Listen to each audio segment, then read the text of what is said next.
dipersembahkan oleh Bismillahirrahmanirrahim. Assalamualaikum warahmatullahi wabarakatuh.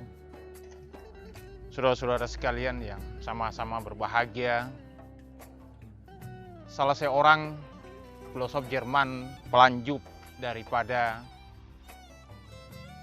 masa Frankfurt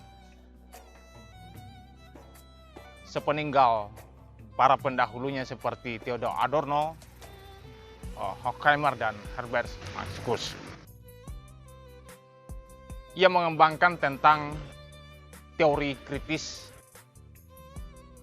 Habermas mengatakan bahwa teori kritis itu adalah fungsinya untuk sebagai jalan tengah untuk menengahi ketegangan antar paradigma.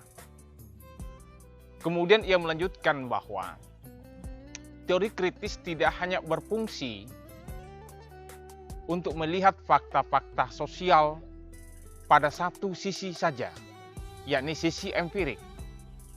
Sisi-sisi yang bersifat non-empirik atau meta-empirik adalah merupakan fakta sosial. Jadi Habermas kemudian menambah agregat teori kritis pada sisi yang lain, yakni pada sisi meta-empirik. Antara sesuatu yang bersifat empirikal, apa yang kita saksikan secara kasat mata, bersifat fisikal, adalah fakta sosial. Juga hal yang di luar daripada fisikal juga adalah fakta sosial. Fakta adalah sebuah kenyataan, dan kenyataan tidak harus selamanya harus dilihat secara kasat mata. Tidak selamanya harus sandarannya hanya panca indera. Akal kita itu adalah kenyataan. Ketika dia bukan kenyataan, maka kita tidak akan pernah berpikir sampai saat ini. Maka dengan sendirinya akal adalah fakta sosial. Itulah sebabnya Jürgen Habermas kemudian meluruskan fungsi daripada teori sosial kritis itu, bahwa kita harus melihat lebih jauh tentang alam ini, tentang apa yang kita persepsi. Ketegangan paradigma yang terjadi, satu sisi hanya melihat alam dan lingkungan yang ada di sekitar manusia ini hanya pada satu sisi saja.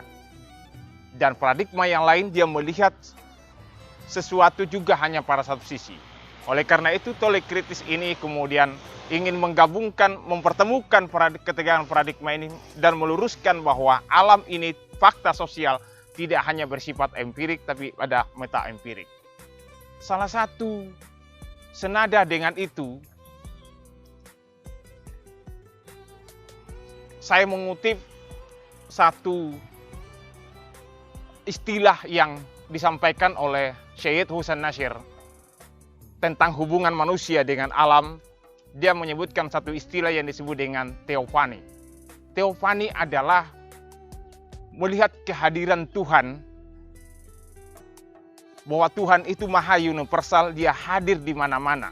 Dia hadir di semua lingkungan, baik diri kita maupun alam semesta ini. Maka cara kita untuk mengelola alam ini adalah melalui pendekatan agama. Tidak ada cara lain kecuali dengan itu.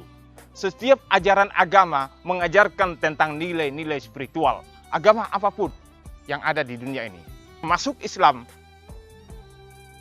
maka pendekatan yang dipakai adalah pendekatan agama untuk melihat tentang alam ini.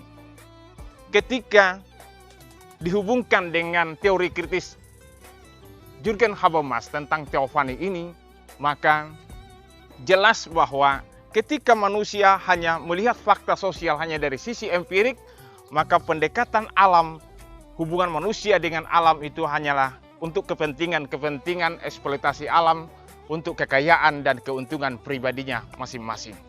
Oleh karena itulah, disinilah pentingnya bahwa salah satu bentuk kebahagiaan manusia ketika mampu mengharmonisasi dirinya dengan alam sekitarnya. Terima kasih. Wassalamualaikum warahmatullahi wabarakatuh.